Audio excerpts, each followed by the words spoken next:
Donald Trump est en difficulté. From the lives lost to the jobs lost, COVID-19's contagious spread continues to wreak havoc in the workforce.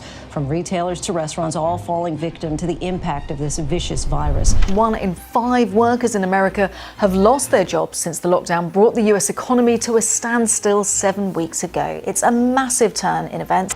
Alors que le président américain s'apprêtait à faire campagne sur un bon bilan économique, la pandémie de Covid-19 a provoqué un effondrement du marché du travail et le pays menace d'entrer en récession. Fighting this virus has caused an historic spike in layoffs. Il enrage. C'était vraiment son ticket vers une réélection, pas certaine, mais quand même fort probable. Dans le même temps, le nombre de morts explose aux États-Unis. We have 80,000 deaths. We have more deaths. We have more of the virus than any nation in the world. What's the story here? This pandemic has finally torn back the curtain on the idea that so many of the folks in charge know what they're doing. Coincé entre une économie chancelante et un nombre de morts qui ne cesse d'augmenter, la question se pose plus fortement que jamais. Donald Trump peut-il chuter face au Covid-19 ? Rien n'est moins sûr.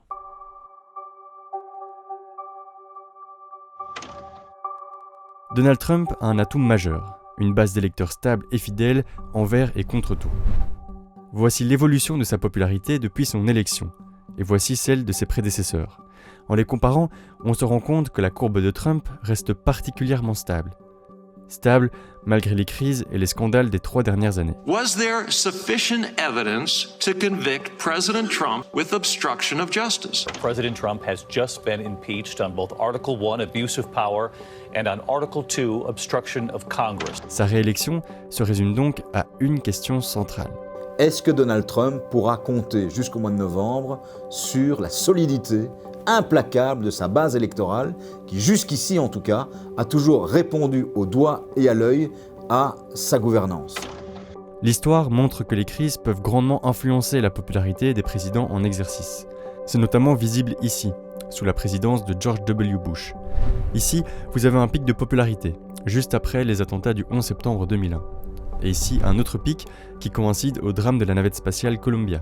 Des moments de l'histoire où le président Bush a réussi à rassembler les Américains. Mais cette stratégie n'intéresse pas beaucoup Donald Trump. Non seulement il le refuse, mais ça le révulse. Il reste sur son carré de fidèles. Son but, c'est pas d'élargir son électorat à des centristes, par exemple. C'est de faire voter davantage de gens en colère qui ne votent pas d'habitude et qui peuvent rejoindre ses électeurs. En pariant sur la fidélité de sa base, Trump prend un risque. Il ne peut absolument pas se permettre de perdre le moindre soutien. C'est un pari risqué puisque la crise met à mal son bilan économique et que le pays compte désormais le plus haut taux de mortalité au monde. He wasted an awful lot of time, and I think as a consequence, an awful lot of lives were lost. He didn't cause the coronavirus, but he has not reacted well. Pourtant, sa popularité ne bouge pas. Je pense que les électeurs de Donald Trump attendent de lui des emplois et un discours agressif et colérique envers l'étranger et le camp démocrate. We have to get our country back. You know, people are dying the other way too. You know the greatest thing that could happen?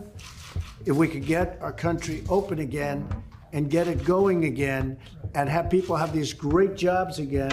Si en novembre, il apparaît comme celui qui peut rebâtir l'économie, s'il convainc ses électeurs qu'il peut rebâtir l'économie, il peut tout à fait être réélu. The president that got us to the hottest economy in modern history, he's done it once and he can do it again.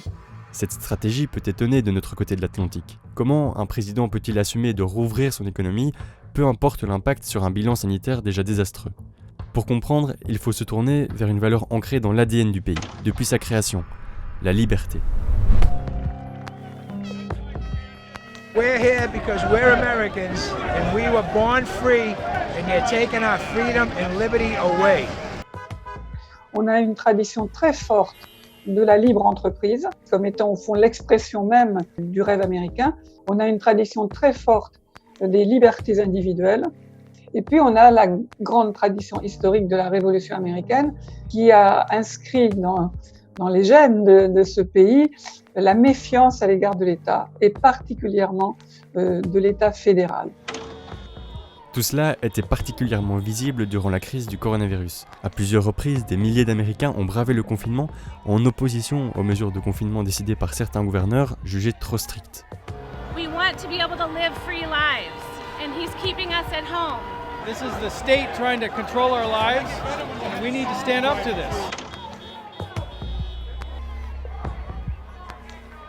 Donald Trump, aujourd'hui, a pris le parti de ceux qui, en tout cas, sont attachés à la décision individuelle et au choix personnel contre la décision des États, contre la décision de la science. Et quand on voit les manifestations, même si elles sont minoritaires, dans les différents États, on voit que ces manifestants, généralement, appellent à la réélection de Donald Trump. Et c'est là où, effectivement, il y a un savant mélange d'incitation au soi-disant respect des libertés individuelles et l'élection du mois de novembre. Les intérêts de Donald Trump, donc, sont toujours là bien protégés. À 6 mois de l'élection présidentielle, il est impossible de prédire l'impact qu'aura cette crise sur la campagne américaine. Tout peut encore arriver. Ce qui est sûr, c'est que la base de Donald Trump est restée presque immuable ces 3 dernières années, peu importe les scandales. Une réalité que Donald Trump semble avoir compris et qu'il compte bien utiliser à son avantage. Il parie sur la seule chose au fond qu'il sache faire, c'est attiser la colère. Et on sent que ça marche encore pour une partie de l'électorat. Donald Trump persiste et signe sur ses thèmes de campagne, l'argent, l'économie, anti-monde extérieur. On va voir combien de millions d'Américains continuent à se reconnaître dans un discours aussi pauvre au fond sur le plan politique et humain.